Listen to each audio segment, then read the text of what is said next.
Olá pessoal, eu sou o Carlos, eu vou ser instrutor da aula de revisão e exercícios de gerenciamento do cronograma, que vai acontecer na sede do PMI em São Paulo, no próximo dia 22 de março. Esse vídeo é o segundo vídeo de uma série que eu estou realizando essa semana, que antecede a aula, e caso você não tenha visto o primeiro vídeo, eu recomendo que você pare esse vídeo agora, assista o primeiro vídeo e depois retorne para esse, tá joia? Vamos lá então. A gente vai falar aqui agora sobre o processo definir as atividades, que é o segundo processo da área de gerenciamento do cronograma. Antes de falar desse processo específico, a gente tem que fazer uma recapitulação nos processos de planejamento do escopo. Naqueles processos, planejamento do escopo, foi elaborada a linha de base do escopo.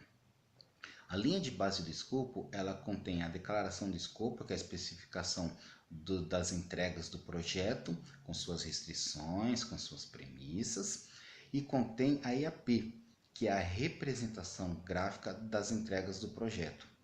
A IAP ela é elaborada através de uma ferramenta muito importante, que é a decomposição. Então, o que é decomposição lá no planejamento do escopo? É a divisão dos trabalhos do projeto em pacotes de trabalho. Pois bem, tudo isso é utilizado como entrada aqui para o nosso processo definir as atividades. E aí o nosso processo de atividades, ele também vai utilizar a ferramenta de decomposição. Só que aí agora ele vai decompor os pacotes de trabalho. E esses pacotes de trabalho vão ser decompostos em atividades. Então a gente vai ter como resultado aí desse processo atividades. Então quando a gente fala em atividades, a gente tem que pensar em verbos. Eu vou contratar pintor, eu vou selecionar fornecedor, tá bom? E aí é um ponto muito importante que a gente tem que observar para a prova, porque a prova vai testar se você sabe a diferença de decomposição quando você fala de gerenciamento de escopo e decomposição quando a gente fala de gerenciamento do cronograma.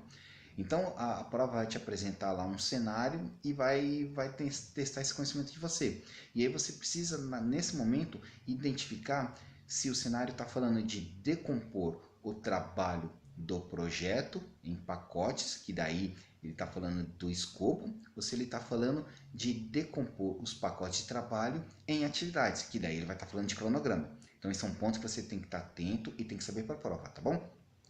Uma ferramenta muito importante em definir as atividades é o planejamento em ondas sucessivas. O planejamento em ondas sucessivas é utilizado em projetos ágeis, nos quais a gente não conhece o escopo em detalhes no começo do projeto, e conforme os trabalhos evoluem, a gente vai descobrindo o escopo, vai tendo mais detalhes, e aí a gente vai fazendo a decomposição e tendo a lista de atividades. Tá bom? É uma ferramenta, uma técnica iterativa e incremental. Então, quando a gente fala em definir as atividades, duas ferramentas importantes: decomposição e planejamento em ondas sucessivas.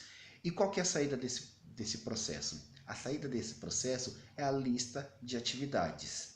Tá? A lista de atividades, e junto com a lista de atividades a gente tem os atributos de atividades, que são atributos, são dados como identificação da atividade, responsável da atividade, nome da atividade, duração, data de início, data de fim, etc.